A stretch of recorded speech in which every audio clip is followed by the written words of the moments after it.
We're here with Barbara Corcoran, founder of the Corcoran Group, also a shark on Shark Tank, here in the kitchen. Barbara, thanks so much for having us in your home. My pleasure. So let's talk about the real estate reality right now. Lots of focus on commercial real estate. Elon Musk even weighed in recently saying that there is a looming crisis in commercial real estate, and we might certainly see a meltdown. How dire is that situation? I wouldn't call it dire, but it's a trouble. Of course, the Class A buildings have the biggest problems of all because all those tenants aren't using their spaces. When I go to Midtown Manhattan, I see maybe 50% of the space occupied, and in most major cities, it's 20%.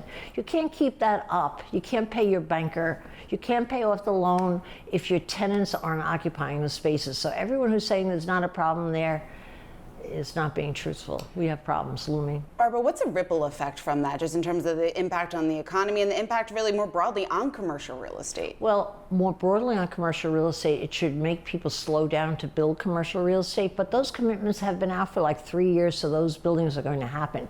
So far as other, probably the biggest problem with the commercial meltdown, to use your word, which I wouldn't call it that myself, is the banks. The banks aren't going to be paid. The banks we're speaking about are regional banks. They can't afford not to be paid. And so we're going to see some banking problems, more banking problems.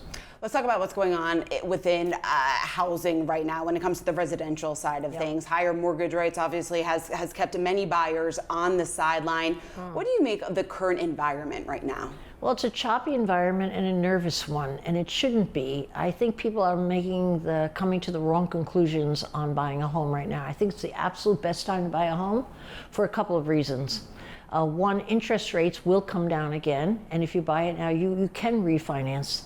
And also, if you wait until interest rates come down, even by 1.5 points, I think all hell is going to break loose. Everybody will come charging the market, and you'll be paying another 10% for the house. So there's nothing in my logic that says it makes sense to wait. You ought to jump in now and get the house while you can when there's less competition, and it's still very competitive. What does the timeline look like on that, just in terms of rates dropping and housing prices potentially jumping 10%? Well, the minute rates come down, who knows what's going to happen. We've had 11 increases in a row, and people are anticipating the rates will be kept steady or possibly come down. But the minute it comes down substantially, like north of 1 point, everybody's going to charge the market. That's the timetable on the whole thing. When it comes to those first-time home buyers, many of them have been on the sidelines because they simply cannot afford houses right now. When it comes to home affordability, do you see any improvement along those lines, or what's that going to take in order to see improvement with that situation? Well, what dictates first-time home buyers, which is the inception of any market cycle, is really jobs.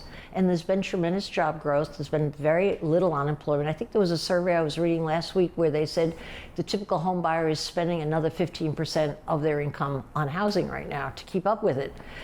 No, I think we have a lot of growth. I think it's very hard to get into the market for the first time, and 2/3 out of all the purchases are all cash. You know that. So it's the rich people are buying now, but I think when interest rates come down again, the middle class people who want to get their first house will jump into the market with fervor. What are the most attractive markets right now? And if you had to name a top 3 place to buy, what would those locations be? As a house? As a house, yes. Well, I would have to say Manhattan first. But you got it. But the Manhattan market has just ticked up, but most people don't believe that's the best place to buy. I think Pittsburgh is a phenomenal market to be buying in. Prices are up about 20% a year.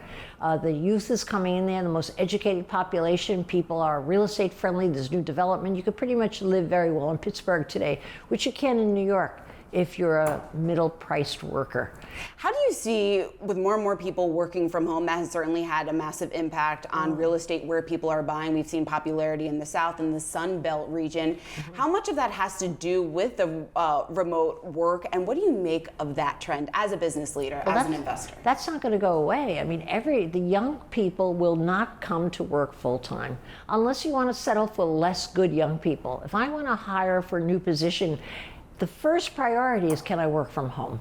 And we have a hybrid model. Sure, you work from home as long as you get it done. Any employer who doesn't have that attitude toward young workers isn't going to get premium workers. It's just the way it is. So that's not going away. Let's talk about renovations. We know so many people were renovating their home during the pandemic. If they weren't out there looking to relocate, is now still a good time to make that home renovation Yeah, decision? because prices are coming down. Lumber has come down. You could get the supplies you need. There was a period where you couldn't even renovate, no matter how much money you had, because you couldn't get the supplies. That has totally changed. The problem is finding a contractor. Contractors are busier than anyone else on earth. So if you find a contractor who would take your job, you're in luck.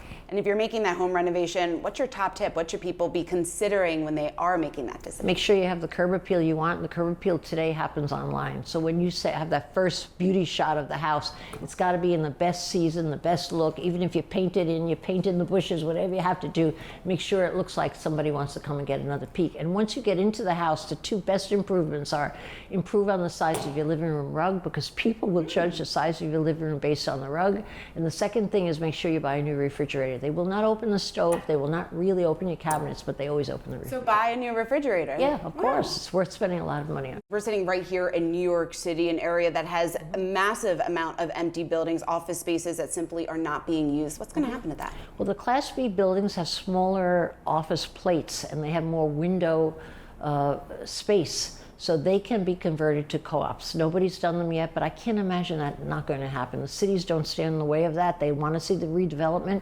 But the Class A buildings of 25 years ago on Park and Fifth Avenue, the best buildings in town, they have a problem.